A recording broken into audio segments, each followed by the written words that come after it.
Hello, dear viewers, I'm George from Ireland. Now behind me is Hammersmith Bridge in London, United Kingdom. So this bridge has been closed for almost 2 years. It was April 2019 it was closed to motor vehicles, and since I think about April last year it's also been closed to pedestrians and indeed cyclists, of whom I was sometimes one. Cyclists could push their bikes across, they weren't actually allowed to cycle. So it's a scandal that's been closed for coming up for 2 years, and they still haven't built a relief bridge. I'll go into the bit of the history of the bridge. So a stone bridge was constructed on this site in 1827. Here I'm on the north bank of the River Thames. This was Middlesex. To the south bank of the River Thames, that was the county of Surrey. Obviously in 1885 they're all amalgamated, it's called Greater London. Nowadays it's London, both sides of the river. There's St Paul's School beyond. You can see a bit of their playing fields. This is the new St Paul's School, been sited there since the 1960s.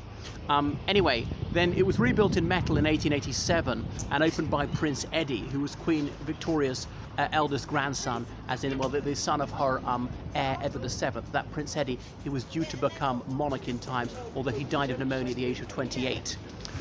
He's the chap who, there were all these nonsense theories that he was Jack the Ripper. He was tutored by James Kenneth Stephen, and some people try to finger him as Jack the Ripper, but it's been irrefragably disproven. But Prince Eddie, his name was actually Albert Victor.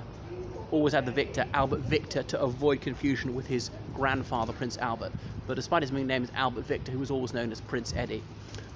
Anyhow, the Irish Republican Brotherhood essayed to blow this up in the 1890s without success, and I think in 1939, that other IRA campaign, they set off an explosive device there. It did a little damage. In about 2000, it was also an incendiary, so it seemed to be symbolic value for them. So, but these acts of terrorism fortunately didn't injure anyone and didn't even severely injure the bridge.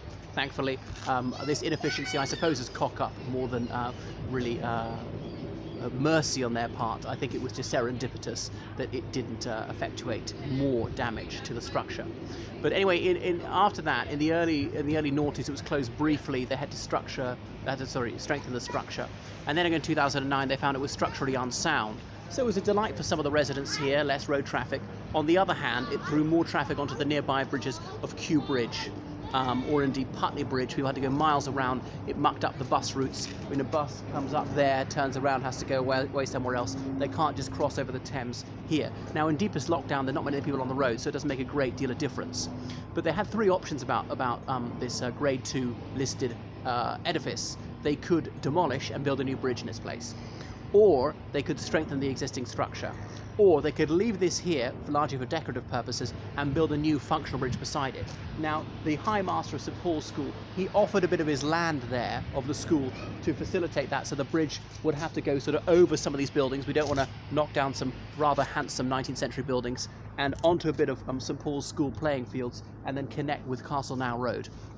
But now, because it's a very fine looking bridge, they didn't want to demolish it, so they decided to keep it. So they've gone for the slowest and most expensive option, which is strengthening the existing bridge. In the meantime, the army said they could build a pedestrian bridge in a couple of days, or maybe another one as well for cyclists on the other side, and people still haven't gone for that. Why on earth haven't they gone for that? Because the army's got nothing to do at the moment. I mean, I know they help with coronavirus a little bit, but it's not that they're campaigning abroad very much, and they can't do big exercises, they can't do public duties, stomping around in front of Buck House and whatnot. So why not use their capability? Because they're able to throw up a bridge very rapidly. They might need to do so in exigent circumstances if there was a war on and something.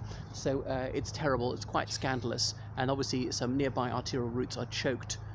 It's getting busier, sometimes always a normal level of traffic, because they can't use this bridge. They have to go onto other ones. So that is just a little bit about Hammersmith Bridge. You can see it's a rather high tide here on the Thames, you know, that the sea waters come in. Well, that's enough from me. Toodaloo.